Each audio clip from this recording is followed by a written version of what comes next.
Online account registration.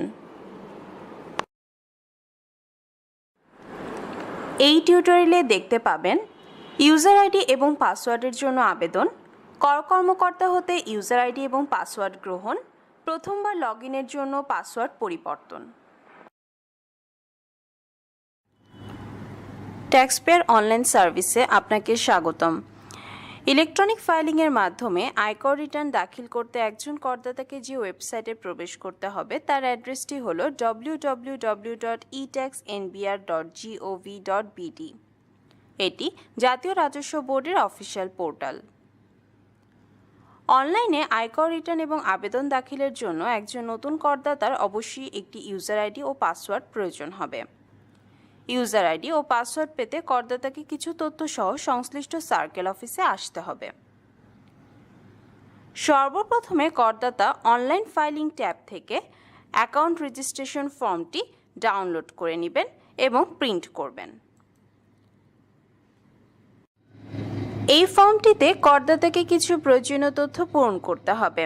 তথ্যগুলো হচ্ছে করদাতার নাম, জন্ম তারিখ, রেজিস্ট্রেশনের তারিখ, আয় বছর শেষের তারিখ, 12 ডিজিট টিআইএন, ন্যাশনাল আইডি অথবা corporate ID number, telephone number, email address, present অথবা business address, assessment location, zone এবং সার্কেলের ইনফরমেশন, সবশেষে তারিখ এবং করদাতার সিগনেচার। পরবর্তীতে এই অ্যাকাউন্ট রেজিস্ট্রেশন ফর্মের সাথে আরও কিছু তথ্য সহ করদাতা সংশ্লিষ্ট সার্কেল অফিসে আসবেন। তথ্যগুলো হচ্ছে 12 ডিজিটের টিআইএন, ব্যক্তিশ্রেণী করদাতাদের জন্য জাতীয় পরিচয়পত্র, কোম্পানি করদাতাদের জন্য কোম্পানির কর্পোরেট আইডি, ইমেল অ্যাড্রেস। করদাতার পক্ষ হতে করদাতার জন্য ইউজার আইডি এবং পাসওয়ার্ড নিতে তার আইনজীবী কর অফিসে আসলে তাকে অবশ্যই অনুমতিপত্র নিয়ে আসতে হবে। উল্লেখ্য, নিরাপত্তার সাথে মাত্র একটিবারের জন্য করদাতাকে সার্কেল অফিসে আসতে হবে। এই সকল তথ্যের ভিত্তিতে কর্মকর্তা করদাতাকে ইউজার আইডি ও পাসওয়ার্ড প্রদান করবেন।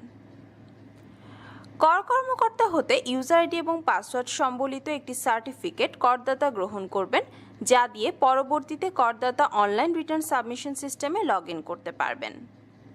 প্রথমবার লগ ইনের সময় নিরাপত্তার জন্য করদাতাকে সিস্টেম প্রদত্ত পাসওয়ার্ডটি পরিবর্তন করে নিতে হবে। সেক্ষেত্রে করদাতা চেঞ্জ পাসওয়ার্ড ট্যাবে ক্লিক করবেন।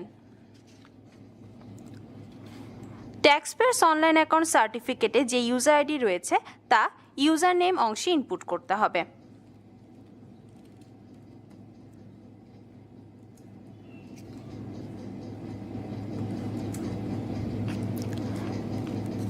অনলাইন অ্যাকাউন্ট সার্টিফিকেটে যে পাসওয়ার্ড রয়েছে তা এখানে ইনপুট করতে হবে। নিউ পাসওয়ার্ড অংশে করদাতা তার নতুন পাসওয়ার্ডটি ইনপুট করবেন। নতুন পাসওয়ার্ড অবশ্যই নিম্নলিখিত নির্দেশনা অনুযায়ী হতে হবে।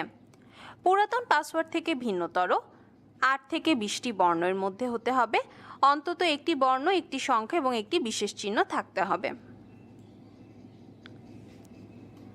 রি এন্টার নিউ পাসওয়ার্ড অংশে নতুন পাসওয়ার্ডটি পুনরায় ইনপুট করতে হবে।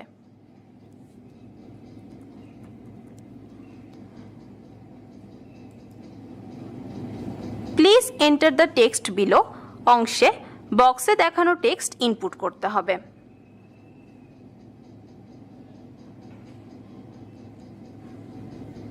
সকল প্রয়োজনীয় তথ্য ইনপুট করার পর করদাতা সাবমিট বাটনে ক্লিক করবেন।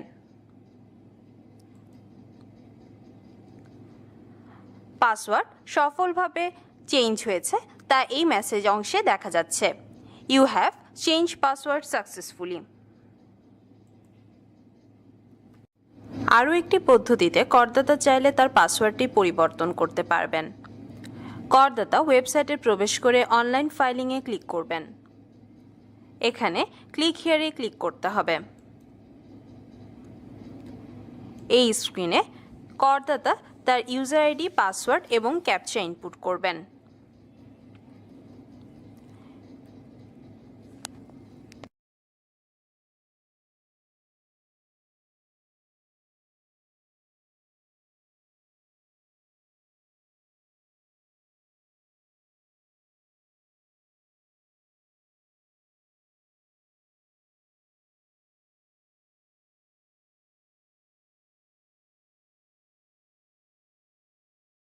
করদাতা এরপর লগ ইন বাটনে ক্লিক করবেন।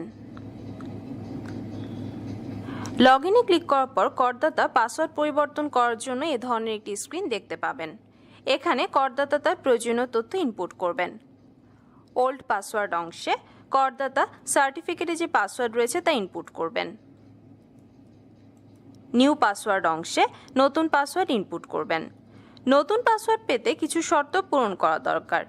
পুরাতন পাসওয়ার্ড থেকে ভিন্নতর 8 থেকে 20টি বর্ণ এর মধ্যে হতে হবে এবং একটি অক্ষর, একটি নাম্বার এবং একটি বিশেষ চিহ্ন থাকতে হবে। পুনরায় নতুন পাসওয়ার্ড করদাতা কনফার্ম পাসওয়ার্ড এই অংশে ইনপুট করবেন এবং সবশেষে চেঞ্জ এই বাটনে ক্লিক করতে হবে। এতে করে করদাতার পাসওয়ার্ডটি চেঞ্জ হয়ে যাবে এবং করদাতা অনলাইনে রিটার্ন দাখিল করতে পারবেন। করদাতাকে ইউজার আইডি এবং নতুন পাসওয়ার্ডটি পরবর্তীতে লগ ইন করার প্রয়োজনে সতর্কতার সাথে সংরক্ষণ করতে হবে।